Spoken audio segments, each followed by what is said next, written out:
2% tal-imwiet fl-2023 kienu kawżati minn esponiment fit-tul għal dak li sejjaħ bħala black carbon. Jekk irriżulta minn studju universitarju ta' Benjamin Tabone Adami bl-assistenza ta' Prof Noel Aquilina.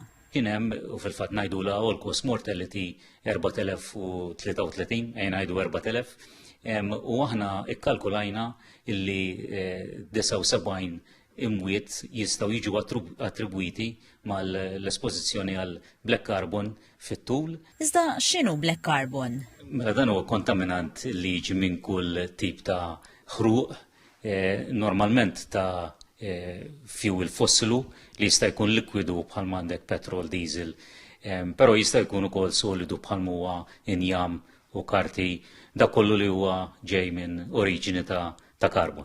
Madankollu Prof Aquilina qal li f'Malta l-ogħla livelli ta' black carbon huma attribwiti għat-traffiku u fil-fatt l-ogħla livelli ġew innotati f'postijiet fejn ta' kuljum jaraw eluf ta' vetturi.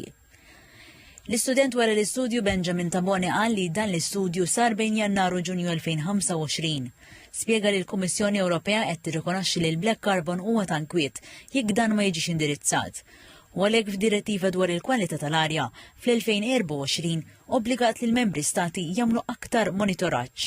Sostna li preżentament l-era diġà tieħu kampjuni frekwentament madankollu dan l-istudju kopra 12 sit differenti.